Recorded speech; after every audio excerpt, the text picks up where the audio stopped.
Story time on how my ex-girlfriend cheated on me with a guy, got pregnant and tried to convince me that the baby was mine. Right, you lot were hounding me for this one. You lot took it to the DMs and all sorts. So yeah, I'm just going to share this story. Right, now this was a long time ago. We're talking about 8 years ago. And yes, I do count the years. I met this girl out once. So I was out clubbing, gay clubbing, and started talking to this girl. We exchanged numbers. Now I'm not going to lie, guys, she was fire. Like beautiful. Do you know what I mean? And we got talking. Now, as soon as we started kind of talking on the phone, the first red flag was she started trauma dumping. I don't know about you guys, but I feel like trauma dumping is a big red flag. And I must say, the level of mental health we're dealing with here is super severe. Like, some of the stuff that she had went through, I'll be real, guys, if it was me, I would have left Earth a long time ago. I'm not gonna lie. So please bear that in mind as I tell this story. And it, like, obviously, yeah, the thought process and everything was just all messed up. So we got talking. Now, there was always like sexual chemistry between us. I'm not gonna lie, like, it was very strong, very strong. But pretty early on, I kind of noticed that, yeah, just she weren't okay, let's just say. And when I had met her, she was actually in a relationship at the time. And you know, like, I don't know if you have any of those friends where you can see how they are in a relationship and you just know you will never go there. Like, you just think, I will never go there. Like, it can't work. And our friendship was very turmoil. You know, we would argue, we'll make up again, argue. And just to give you an idea to the extent of it, like, every time we argued, for example, we won't speak for weeks, sometimes a couple months. And it would always end up in her threatening me. Like, she would always threaten to unalive me. I'm not joking. You know, she would turn up at my house sometimes and, you know, try and pop my tires, try and smash up my yard. Like, she was all over the place. And so our friendship lasted about 2 years before we started dating. So it was on and off, just crazy. And, you know, I used to have this thing called, like, savior syndrome. Maybe some of you can relate. You know, I've got a big heart. So, you know, I always try to, obviously I'm different now. I can't run that on me now. But, you know, I always try and give people grace. Do you know what I mean? Like, I try and understand where they've come from, you know, and I try not judge their decision makings. You know, I try not judge their decision making, basically. And so, yeah, like I said, she used to threatened my family as well. She was pretty manipulative, and I'm not trying to speak bad on her. This is just my perspective. Like I said, there's always mine, hers, and somewhere in the middle of the truth, right? And we got close, you know. I always made sure that I never done anything physical with her, as in, I never put myself in any compromising situations. I never let her come around mine. I never went to hers. Every time we met, it was in a public place, because I knew if me and an attractive girl in a room, I just knew it would be game over. So I never put myself in that position, because I just never wanted to go there. So after about 2 years of us having this turmoil friendship, I remember one of my friends had said to me, do you know what, you might as well just give her a chance and date her, because nobody likes her but you. And the reason why she said this, because she also threatened my friends. She used to threaten and call them to unalive them all. I don't know why she wanted to unalive everybody, but, and it sounds crazy. And look, I know you lot, obviously that last TikTok I made, you lot were laughing, kiki and carking, but it was actually very traumatic, guys. I'm not even joking. And so one of my friends had convinced me, like, look, just give her a chance, because why not? Like, you guys have been friends for 2 years now. There must be something about her that you like. I still blame my friend till this day. I thought, you know what, maybe she's right. So cut a long story short, we kind of started seeing each other. Now, I had gone over to her house. It's the first mistake I made. And obviously, you know, went to her house and we done adult things, you know, as it happens. And then the next red flag for me, well, this was like the third or fourth red flag.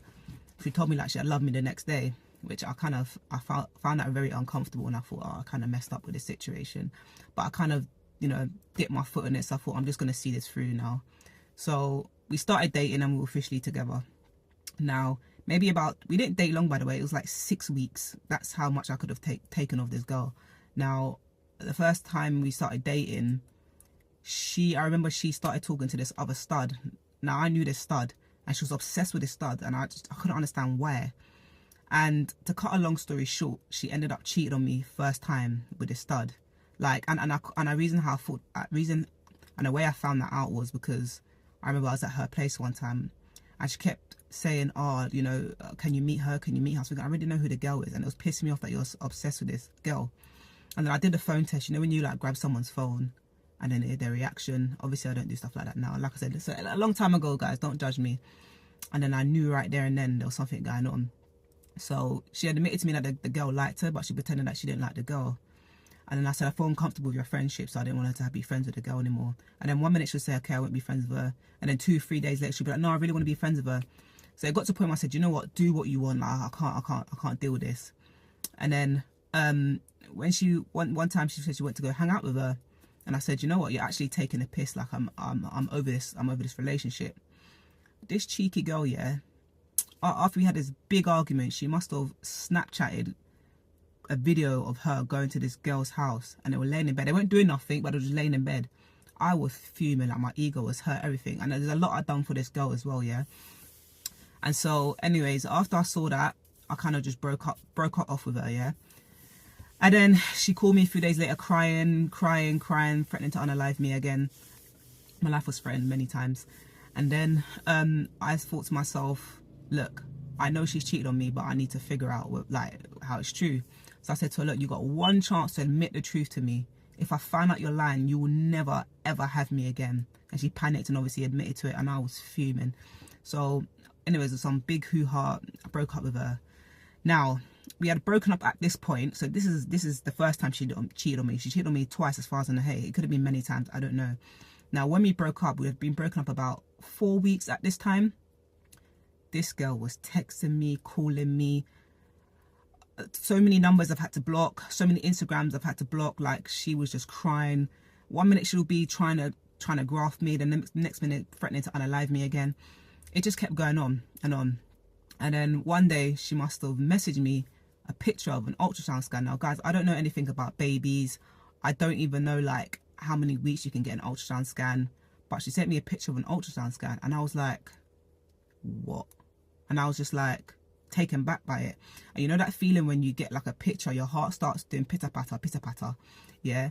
And I thought to myself, I'm not gonna lie, and maybe some of my lesbianos out there can relate. Just think about it, girls, yeah? Think about it. If you've dealt with a girl and you suddenly get a picture of like a scan, an ultrasound scan, just for a second, don't judge me, guys, just for a second, I thought, right, is that mine? Like, just for 0.1, just for 0.1 of a second, I thought, is that mine?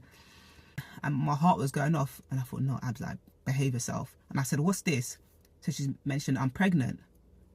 My heart just dropped, because I thought, not only did I know you cheated on me and you're stressing me out about trying to get back with me, now how are you pregnant? Because you cheated on me with a girl, so I don't understand where this guy, what guy was there involved, you know what I mean? So at this point, she must have been calling me. I said, why are you calling me? She's like, I'm pregnant. I said, what's that got to do with me? She's like, yeah, it's yours. I just hung up. I was pissed. And I thought, wait, what? What do you mean it's mine? She's like, are you going to help me look after the kid? I said, are you actually all right? Why would I help you look after this kid? It's nothing to do with me. And I said, furthermore, how many weeks are you? She says to me, 6 weeks. So I'm there like doing up calculations like, wait, we've been broken up for 4 weeks at this point, and you're telling me you're 6 weeks pregnant, so that means you must have got with someone, do you know what I mean, when we were together. And I'm just all sorts of pissed. I thought, I'm never dealing with this girl again. Like, yeah, I was upset, but it was so much drama. I was just kind of like, I wanted to be done with it, innit? This girl did not leave me. And I have to make this very clear. Like I said, the mental health was mental health in. Guys, I had my own baby reindeer episodes. She was Martha levels, do you get it? And just to give you an understanding of actually the depths of her trauma, yeah, like till this day, it's 8 years on, till this day, she still calls me, she still creates, I don't know how many Instagram accounts I've probably blocked of hers, maybe 15. How many numbers of hers I've blocked? Too many. But this time's running out. I'm gonna do a part 2.